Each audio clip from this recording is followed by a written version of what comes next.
I'll speak today on the topic. Am I audible? Sorry. Sure. Am I comfortably audible to everyone now? Yep. Okay. So I'll speak today on this topic of understanding karma based on the Mahabharata. So basically, there are two kinds of people in the world. Some people are wise and some are otherwise.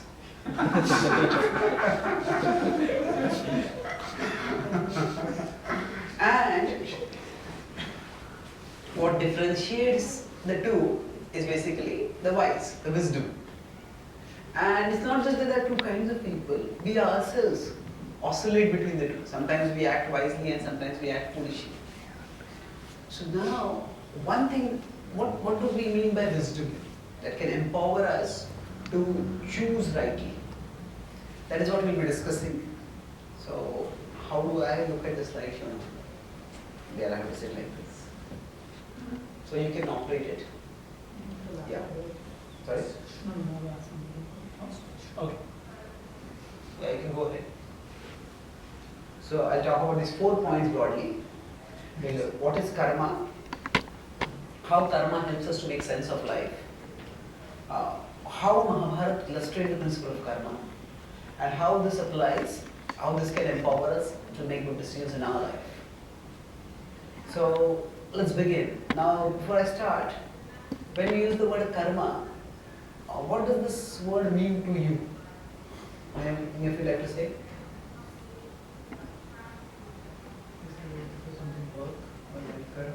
Karma is related to work, action, responsibility. Anything else? Thank you. That's correct. That's one meaning. Any other meanings? There are 3 types of karma. There are 3 types of karma. Okay. Which are they? I know sukarma, akarma, and then third. Okay. 3 types of karma, that is the kind of action that we do. So karma, akarma, vikarma. Good action, bad action, and action that doesn't produce reaction. Thank you. So you already heard a few classes here. So that's good. Anything else? One more important correlation. Conditioning. Conditioning. Okay.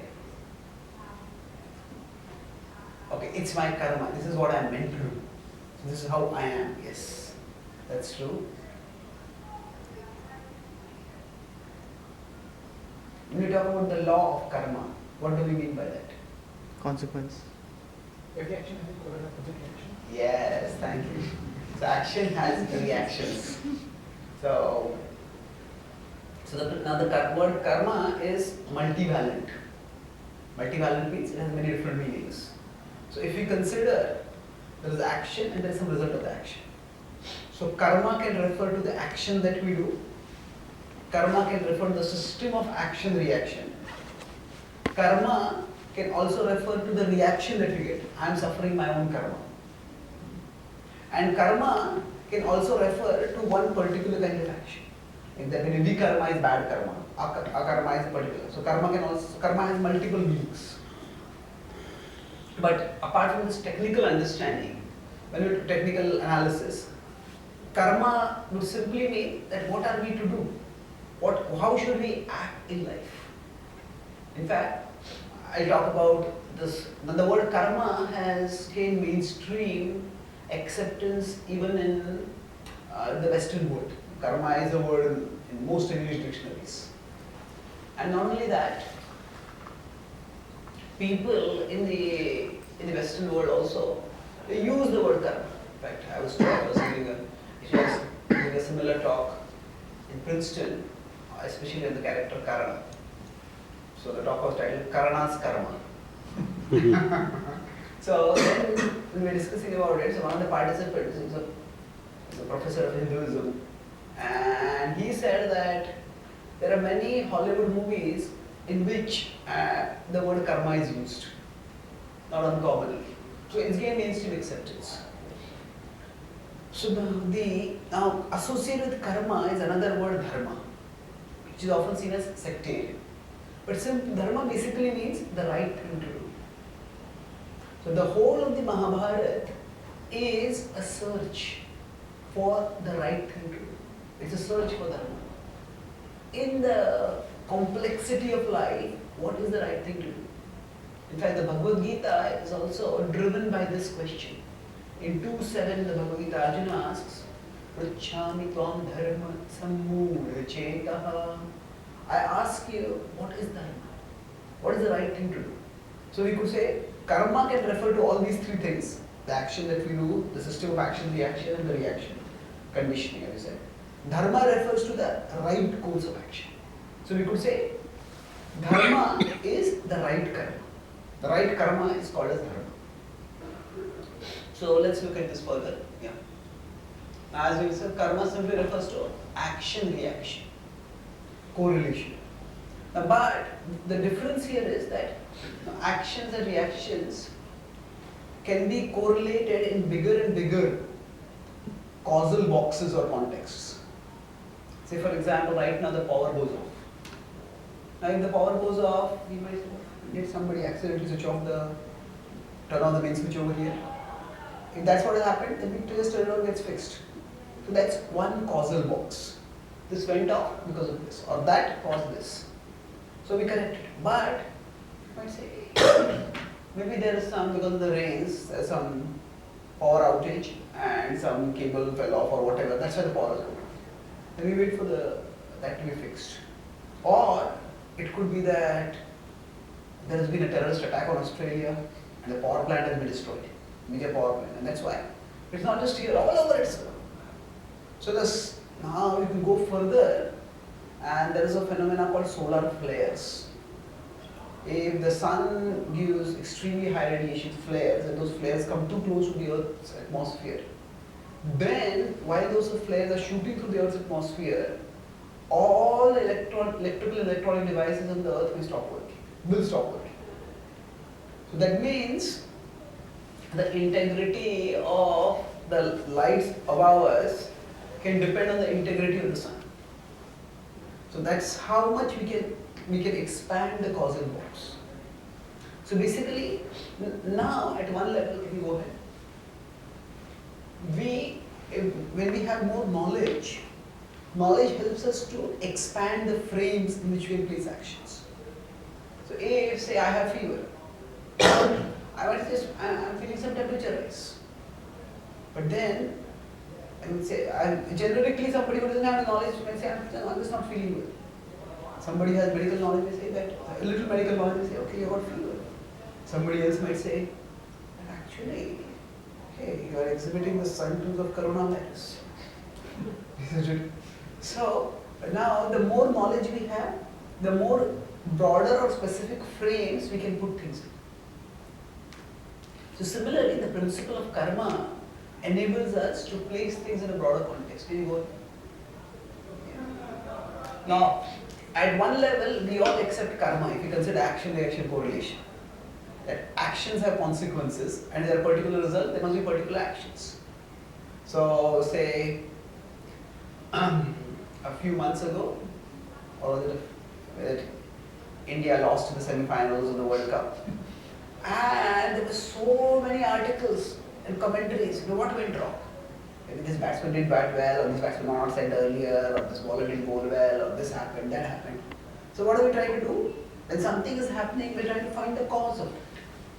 We all implicitly accept that there is a causative correlation, and we try to find out what is the cause of a particular thing.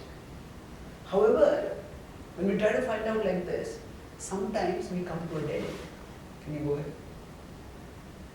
Yeah. Sometimes we experience iniquities in life. Iniquities means that sometimes though we do something good, but something bad happens. Or sometimes we do something bad, and some people do something bad, and still they get a good result. So then, how do we make sense of this? Have any of you had this question, why do bad things happen to good people? Almost everyone has this question. I was in Canada, and a 6-year-old boy came to me after a class, and he asked me, his sweet voice, why do bad things happen to good people? Generally, if there is a time, I try to find out where a person is coming from. So I asked him what happened. He said, today morning I was eating my biscuit and my milk, and my biscuit fell into the milk. So for him, that was a bad thing that happened to a good person.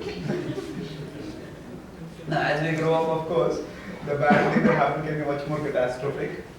But still, the point is that we all experience certain things. So sometimes we can't place things in the right context. Why did this happen? And to help us place things in the right context, that is where karma comes in. So the knowledge of karma, it gives a bigger frame. The bigger frame is that actually actions have results, but different actions can have results after different time durations. So some actions, they produce results immediately, some produce after some time. And this is where the concept of the soul and reincarnation come into the picture.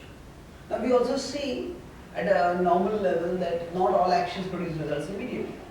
If we sow, say, grains in a field, then we get the harvest within a few months. But if you sow mango seeds, it might take a decade before you get mango. If you sow some tree like eucalyptus, it will not grow and fructify maybe for several decades. So just as different seeds take different time duration to give the results, similarly, each karma that we do is like sowing a seed. And that seed, it will come, but it may take different amounts of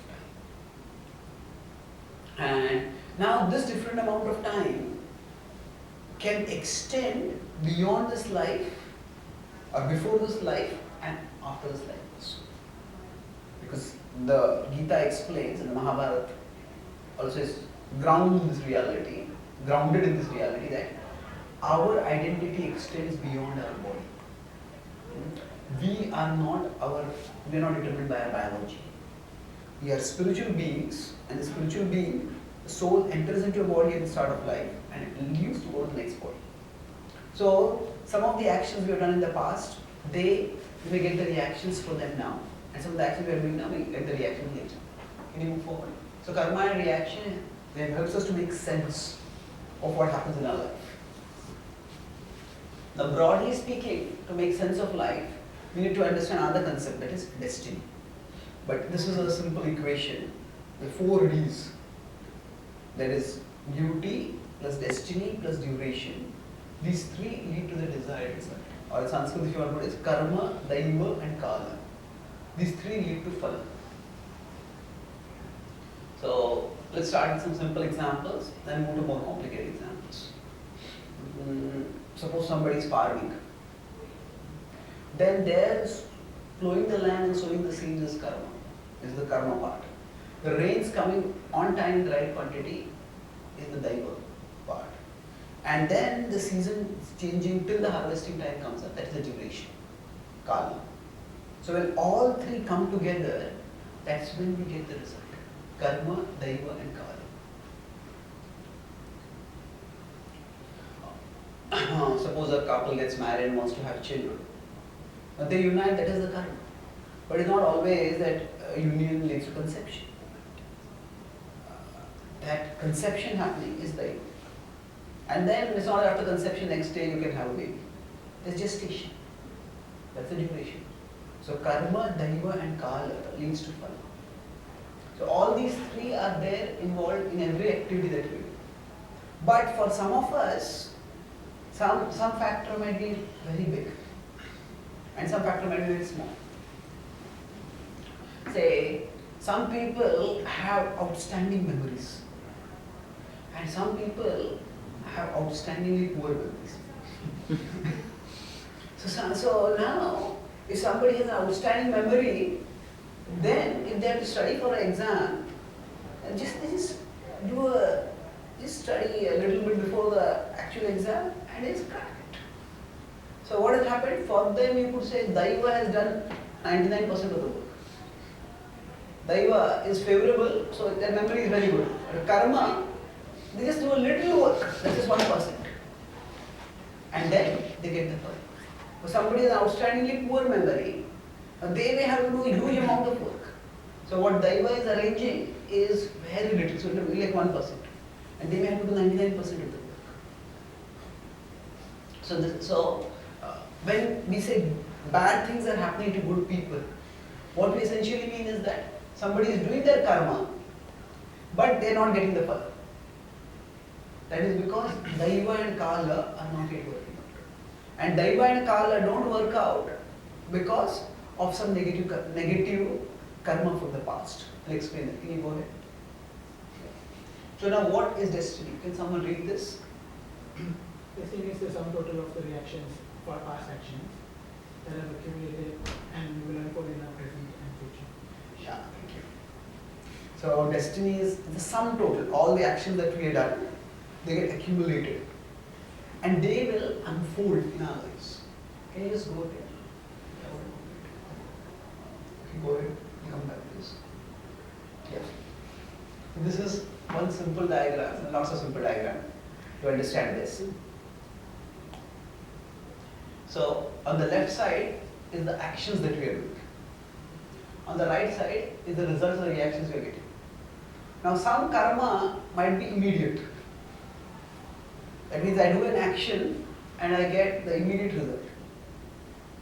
If somebody steps off a 10-story building, then, well, they may forget gravity, but gravity is not going to forget them. So the result comes immediately. So it's straight. The action is here and the reaction is here. And that is, you could call it immediate karma, instant karma. Sometimes you do an action, but so basically this whole thing is like a water tank. And in the water tank, water is going in from one side, it's coming out from the other side. But in this water tank, there are many channels. So one is a straight channel, one is a winding channel, another is a super winding channel. So when the water goes in, whether it will come out from that straight channel or go into super winding channel, we don't know. So if it goes into a super winding channel, that means that water may not come out for a long time. But some water is going to come out. So what water might come out? It might be some other water which is stored earlier. That's why I might be sending in clean water from here.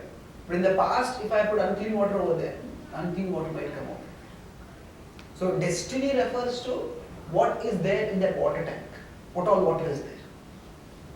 And some water will come out from there. Which water? We don't know that. So now, why is it important to understand this concept of destiny? Because a destiny affects all of us. Some people may say, I just don't believe in destiny. Yeah, that's fine. We may not believe in destiny, but our life is shaped by many things beyond our control. And even some people may say, I just work hard, I perform, and I succeed. Well, performance matters, but performance is not all that matters. A few decades ago, Australia probably had the best team in the world, cricket team in the world. They not only had the best team, they also had the toughest team. They were aggressive, they were sledge. And now, even at that team, there were cricketers who had their own superstitions. And it's not just their team, almost all players have some kind of weird superstitions. So, Steve Waugh would always have a handkerchief in his pocket. And a red handkerchief would be like 1/3 outside, 2/3 inside. And he was a very good fielder. If you would ever drop a catch, first you would look, did I drop the handkerchief or did I drop the catch? So Mark Taylor was a very good batsman. But whenever he would go out to bat, before that he would go to the pavilion restrooms and shut the lid of all the commodes. And if ever he would get out early, he would come back and go first to the restrooms. And if any commode lids would be open, he would go and yell at his teammates. Why did you keep that open? Because of that I got out. Now, we may wonder, what is that commode lid, this position got to do with your batting? Well, logically, you may say there is no correlation. But the point is, anybody who is involved in sports knows that there is something beyond them, something bigger than them that shapes the results. And they, in their own idiosyncratic way, try to appease that unknown, try to satisfy that unknown. And that's how they try to move forward in their lives. So basically, destiny shapes all of us. Because when we seek to get results, a team might be winning, but one player might be batting very well and taking the team to victory from a losing situation. But just in the last phase of the match, the rains come and the match gets wiped out. Can't win. So destiny shapes results. In the last 2 or 3 years, there has been a significant increase in Indian students going to Canada and a significant decrease in students going to America. Can you guess why? Socials. Trump, of course. So now, because of that, what has happened is that because of the economic upheavals, the students who went to America and studied, now they're not getting jobs. They were illustrious students, worked very hard, and they did all they could do to perform. But performance is not all that matters. Sometimes there are situations beyond us. So, can you go back to slide? So basically, what does destiny determine? Destiny, if we consider, if we drive a car, destiny determines our situations, we determine our actions. If you consider car driving, destiny determines the kind of weather we are going to encounter. So, destiny doesn't determine how we drive the car. Destiny determines the weather we are going to encounter. Destiny also determines the kind of car we are going to drive. Some of us are tall, some of us are not so tall, some of us are fair, some of us are more dark in complexion. Each of us has a particular kind of body. And that, we didn't determine that. Those of us who do well academically, we study, but at one level, we could say, winners of a genetic lottery. Those who study in the academics, they usually have high IQ. And that's what enables them to succeed. And high IQ is something, we can improve our IQ a little bit, but overall the IQ is determined from our birth. So the kind of car we get is fixed. But how we drive the car is up to us. So we can say destiny determines our facial complexion, but we determine our facial expression. Destiny doesn't control everything, it controls the framework of our actions. It doesn't control our actions themselves. Somebody might look very attractive, but if they're constantly frowning and scowling and glaring, they will not look attractive for very long. On the other hand, somebody might not have that attractive face, but if they're cheerful, they have a charm on its own. So, the destiny determines the framework of our actions, not our actions themselves. Next one. So now, this is an important diagram to basically bring what we're discussing together. That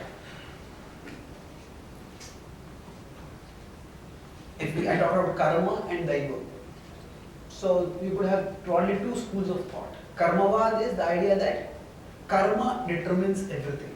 Everything is in our hands. Daivavad is the idea that destiny has determined everything. Some people, when they face repeated failures in their life, they say, maybe my life is jinxed. Some people, in Hindi movie, some people frustrated, they say, मेरी किस्मत ही फूटी है. So that is the idea that like life is a match which has been rigged against us by destiny. Now the reality is that karma, neither karma nor daiva is the defining reality. Is defining, is decisive. It is karma and daiva both together. So the Gita says that our karma is in our hands. That is, our karma does matter, but it alone doesn't matter. And broadly speaking, if we analyze this in civilizational terms, Western civilizations tend to be more karmavadi. It is our endeavor that returns results. Eastern civilizations tend to be more daivavadi. Okay. It is more fate has ordained something, let's accept it and move on. Now, if somebody is too daivavadi, somebody is too destiny centered, they can become very passive and lethargic, and they may even accept atrocities. That is, say, one reason why a few thousand Britishers were able to rule several millions of Indians, because many Indians were passive. So, on the other hand, if there is too much emphasis on karmavad, basically there are three levels of reality. There is physical, mental and spiritual. So, when there is karma, when there is emphasis on karmavad, what happens is, we keep changing things at the physical level. It's not working, let's do this, let's try this, let's try this. So this can, on a positive side, this leads to progress. Because when we take the initiative, we progress. However, there is a flip side to it. When we think everything is in my hands, and if I am not able to get the results, then we don't see failure as an event. We see failure as a person. We start thinking something is intrinsically wrong with it. So, karmavad, what it leads to is a lot of mental problems. And that's what we see increasingly in the modern world. Why? Because if I think I can determine the results, and if I can't, if I don't get the result that I want, I start suffering at the mental level. So depression can be clinical phenomena, but depression often is, I'm trying to do things right, but it's just not working. And I start thinking, why? Maybe something is wrong with me, nothing is going to work in my life. No, we might just be because of destiny going through a bad phase right now. So, the positive of karmavad is that we can change things at the physical level and improve them. But the negative is, if we can't improve, then the mind gets into depression. We get a lot of mental problems. The negative of daivavad is that we just let physical passivity come in. But the positive is that we have inner strength, we have resilience. That even when there are great difficulties, our mind doesn't go mad. And this is something which many people from the West who come to India, they observe. We had taken a group of about 30 Americans to a tour of India about a month ago in January. So we took them to Rishikesh and Vrindavan and these other places. So one of the things is that they said that we saw people in so much poverty, but we didn't see resentment or anger. We saw people in wisdom. We saw children they're just playing in the mud outside their huts, but they look happy. So what has happened is that there is a certain amount of serenity, certain amount of ease that comes up. So the balance would be if we can have karma and daiva both incorporated in our understanding of life. Now let's see how this reflects in the Mahabharata.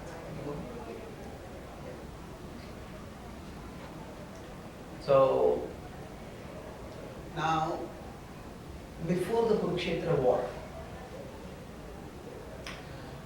Dhritarashtra was the king, but actually he was just a passive king. The Mahabharata broadly depicts the political state as being similar to what it was in India before the present government. One person was on the crown, one was on the throne, and another in power. so Dhritarashtra was on the throne, just like we had a prime minister on the throne, but there was somebody else pulling the strings. So in the Mahabharata, who was pulling the strings? Duryodhana, yes.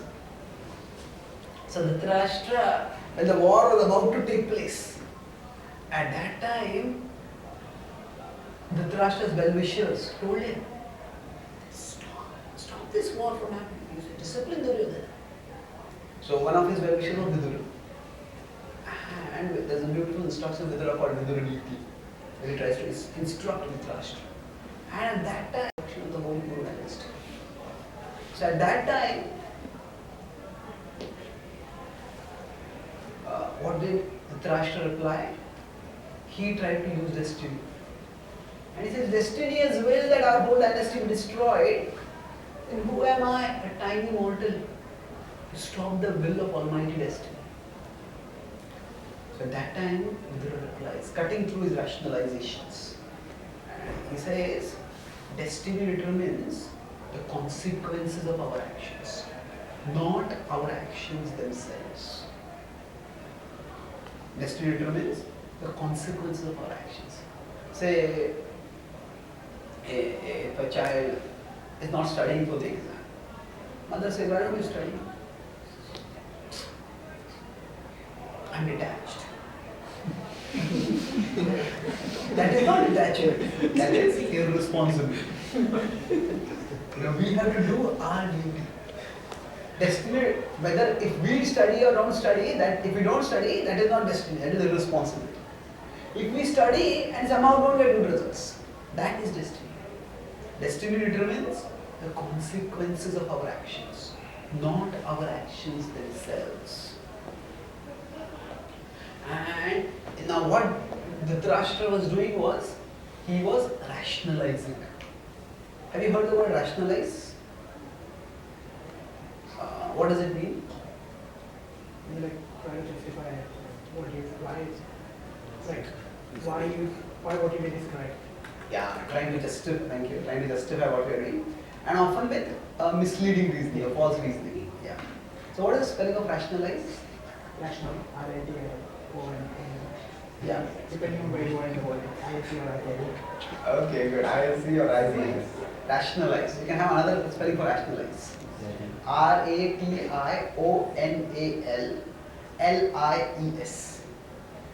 Rationalize. So when we rationalize, we tell rational lies. So we tell lies in the name of being rational. So Dhritarashtra was rationalizing. And Vidura cut through his pretensions. The destiny determines the consequences of our actions. So let's take elaborating on this theme, let's take one more incident over here. Can you go ahead? Now before the Kurukshetra war, many people come and try to give good advice to Dhritarashtra and Duryodhana. So one other of them is Vyasadeva. And again Dhritarashtra tries to invoke destiny. And then Vyasadeva tells Dhritarashtra, whether the war is destined or not, that is difficult to know. Focus on what is your duty.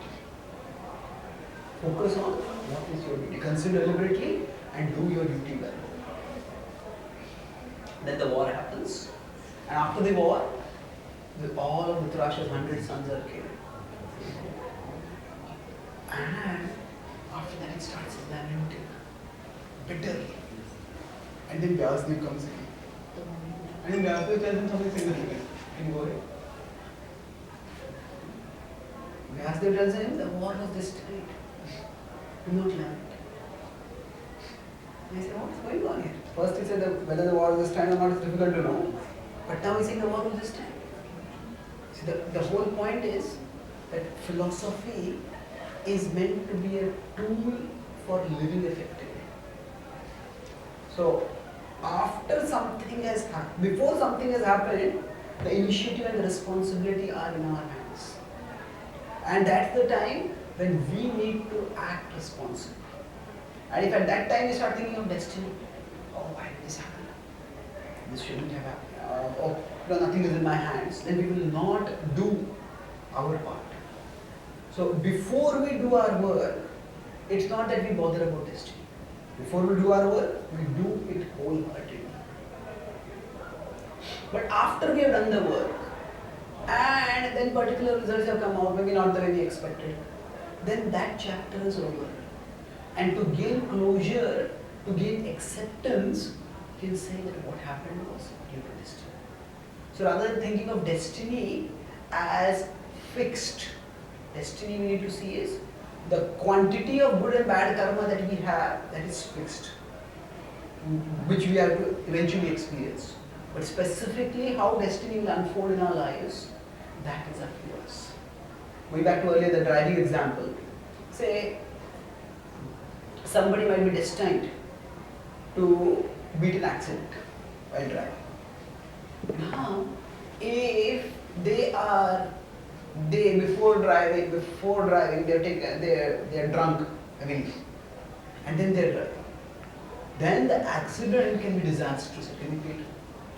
But if on the other hand, they're driving very carefully, you know that it's stormy weather, let me drive very carefully. Their car might slip, but they might not incur much damage or injury.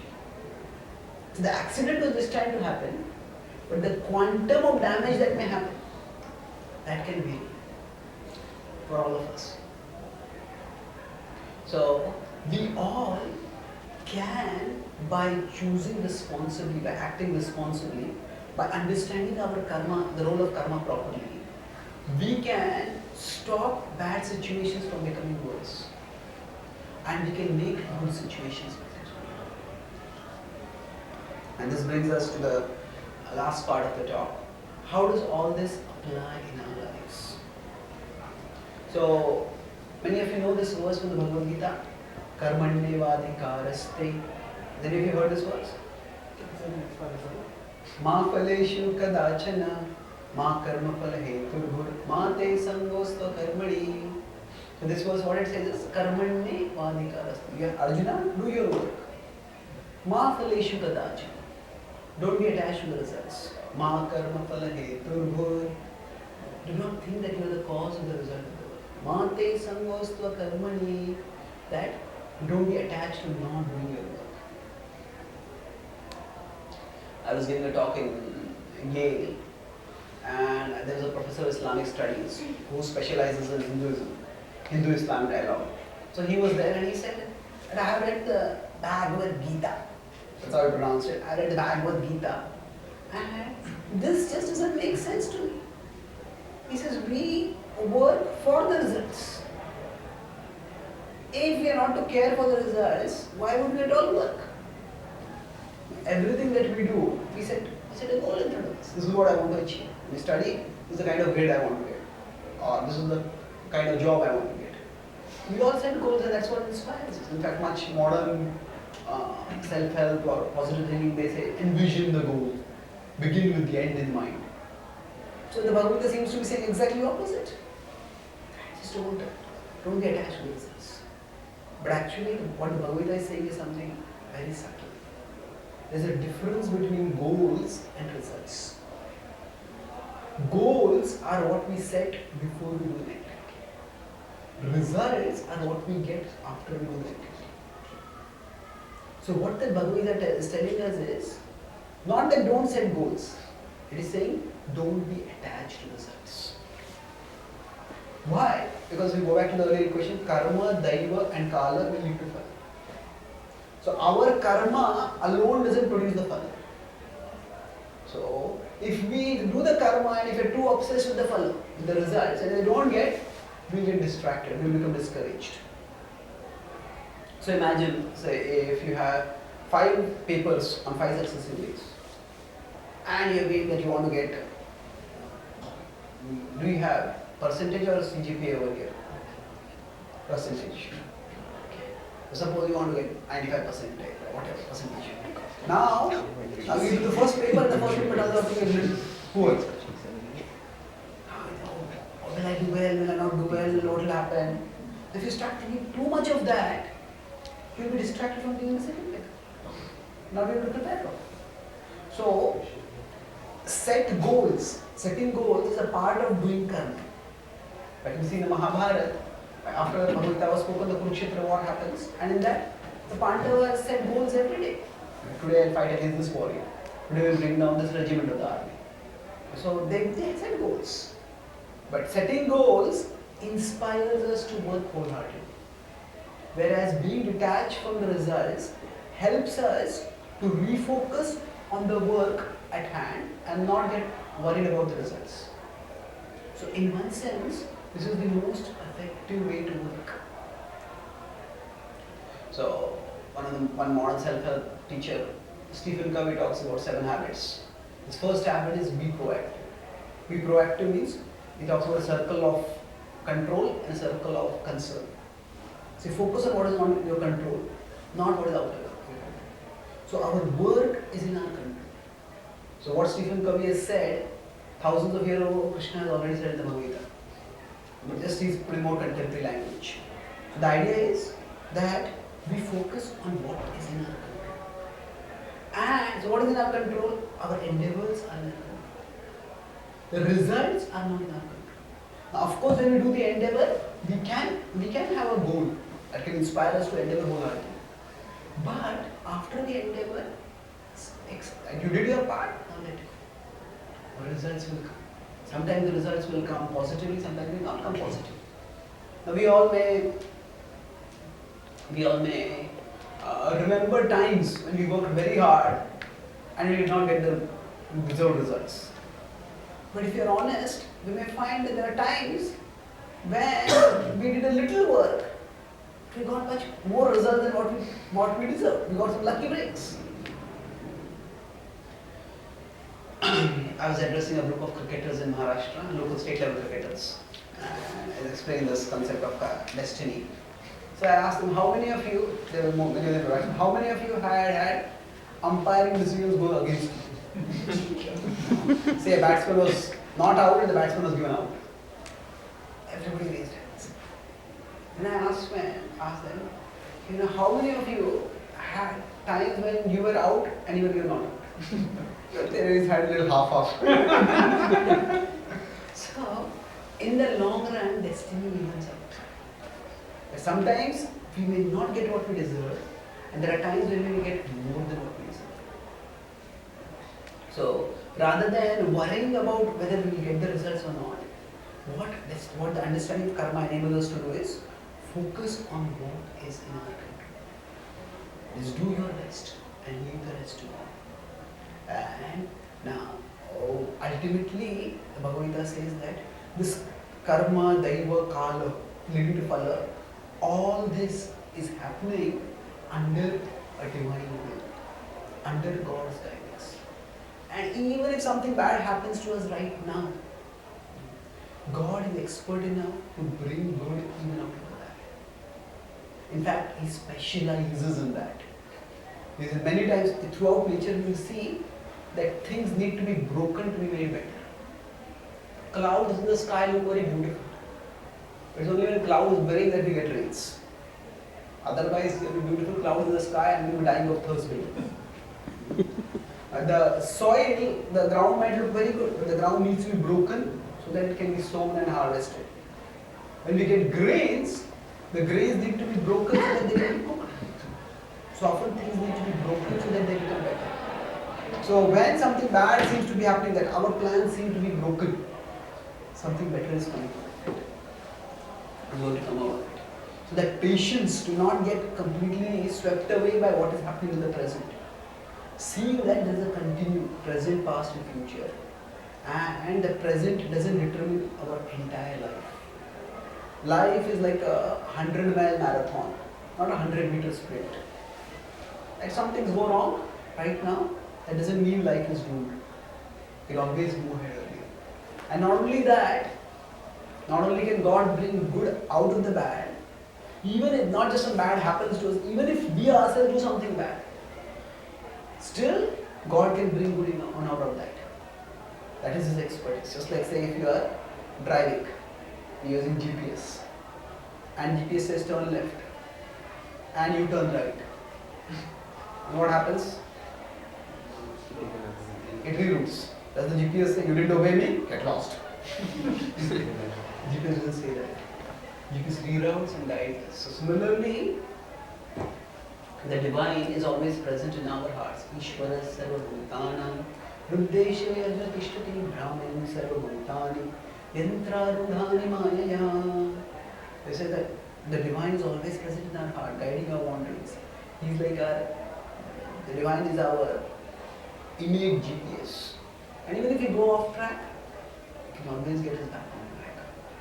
And that's why this understanding of the principle of karma and destiny can give us purpose and positivity in all situations in our life.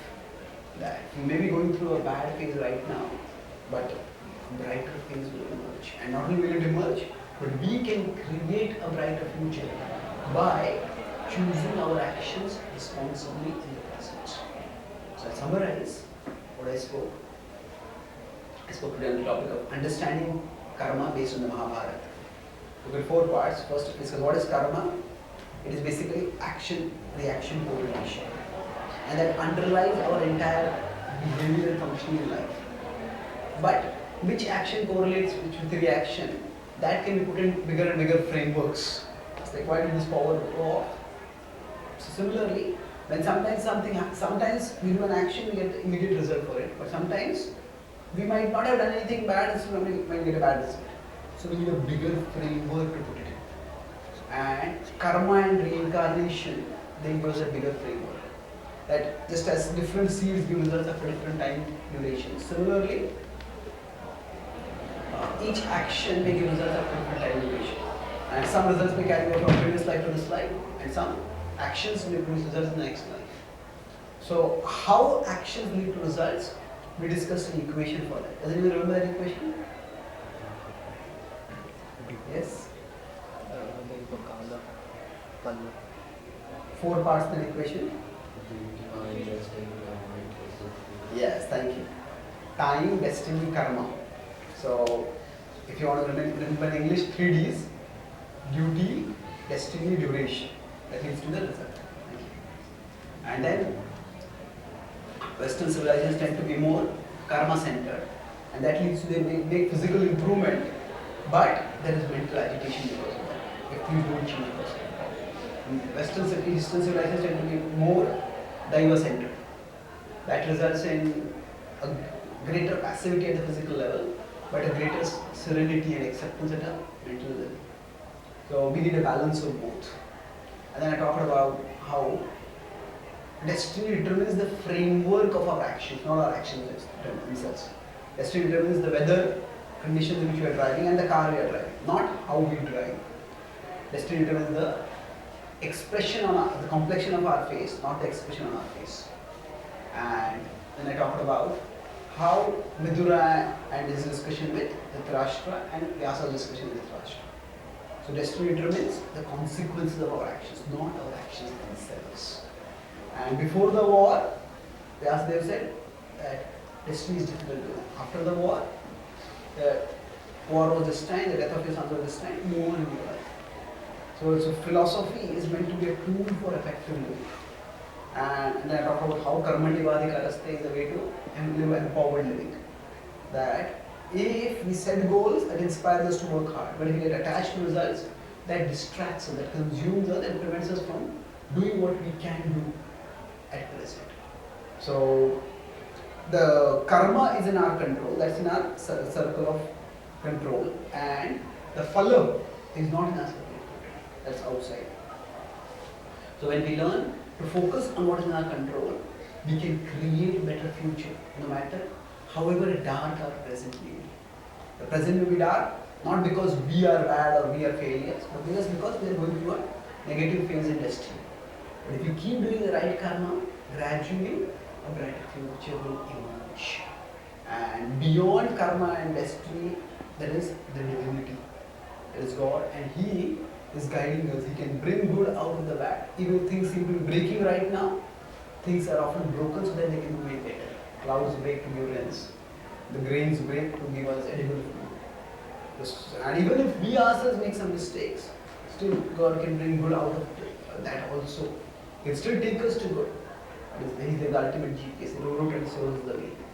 And thus, by understanding karma properly, we can create a brighter future for ourselves, whatever we are present.